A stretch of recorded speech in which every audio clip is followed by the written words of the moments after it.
सीवान के तेज तर्रार एसपी नवीन चंद्र झा से हमारे संवाददाता ने बातचीत की और सीवान में बढ़ रहे अपराध और अपराधियों पर नकेल कसने के लिए क्या कुछ एसपी ने कहा, आइए सुनते हैं। हालांकि एसपी नवीन चंद्र झा ने यह भी कहा कि जब तक मैं सीवान में पुलिस अधीक्षक के पद पर हूं तब तक अपराधी सीवान को बाय बाय कह दें, अन्यथा मेरा शिकंजा अपराधियों पर कसा जाएगा। आइए सुनते हैं सीवान के एसपी की जुबानी कि उन्होंने एटीएन लाइव चैनल के माध्यम से क्या कुछ अपराधियों को संदेश देने का काम किया। सीवान के पुलिस अधीक्षक नवीन चंद्र झा से हम जानेंगे कि सीवान में कैसे अपराध बढ़ा है और उस अपराध को रोकने के लिए क्या कुछ तमाम कोशिशें की जा रही है। आइए हम सीधा चलते हैं नवीन चंद्र झा के कार्यालय में और उनसे हमारी बातचीत होगी। अभी हम मौजूद हैं सीवान के पुलिस अधीक्षक के कार्यालय में और इनसे हमारी बातचीत होगी कि जो अभी कुछ अपराध जिले में बढ़े हैं, क्या किस तरह अपराध बढ़ रहा है और फिर कुछ उपलब्धियां भी हासिल हो रही है, जैसे कि आज भी कुछ उपलब्धि हासिल हुई है। इनसे हम जानेंगे क्योंकि लगभग 3 महीने इनको जिले में आए हुए हो गए और आखिर किस तरह से क्या हो रहा है सर, आपसे ये जानना चाहेंगे। मुझे 3 महीने से ज़्यादा हो गए हैं, थोड़ा ज़्यादा हो गया है मुझे इस ज़िले में आए हुए और विभिन्न प्रकार की चुनौतियां हैं इस ज़िले में। कुछ आपराधिक घटनाएं भी हुई हैं और कुछ रामनवमी वगैरह का जो बंदोबस्त होता है वो सब भी हम लोगों ने किया। जितनी भी आपराधिक घटनाएं हुई हैं लगभग सभी का उद्भेदन किया गया है और अभी तक लगभग 50 से ज़्यादा जो वांटेड क्रिमिनल्स थे लूट, डकैती और छिनतई के, उनको हम लोगों ने जेल भेजा है।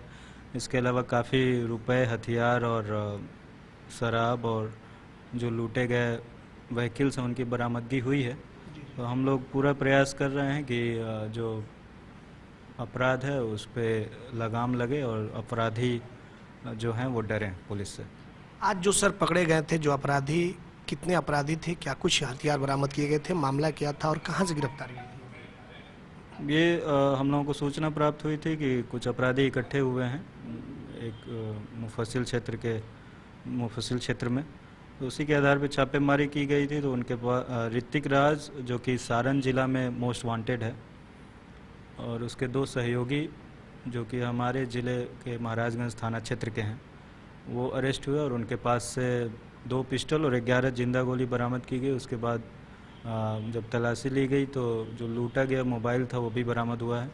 उसके अलावा जो इनका पूरा गैंग है उसका डिटेक्शन हुआ है और इन्होंने 2 घटनाएं हमारे क्षेत्र में अंजाम दिए थे पिछले 2 माह में। एक फरवरी में एक मोटरसाइकिल की चोरी हुई थी और महाराजगंज थाना में, और दरौंदा थाना क्षेत्र में 14 अप्रैल को एक मोटरसाइकिल की लूट हुई थी जिसमें ये लोग शामिल थे। इसके अलावा सारण जिले से भी हम लोगों ने इसका आपराधिक रिकॉर्ड मंगाया, तो लगभग 20 लूट, फायरिंग, रंगदारी और आर्म्स एक्ट के कांड इस पर दर्ज है। जो कलाकार सर भोजपुरी के हैं खेसारी लाल यादव, उनसे भी लूट हुई थी, उनमें भी हम लोगों को पता चला दाऊदपुर थाना क्षेत्र जो कि छपरा में है, वहाँ पे 2011 में घटना घटी थी उनके साथ और उसमें लूट का कांड दर्ज हुआ था, उसमें ये शामिल था। लगभग सर 3 महीने से ऊपर आपके सीवान जिले में आए हुए हो गए, कितने मामले दर्ज हुए और कितनों का निष्पादन किया गया आपके द्वारा?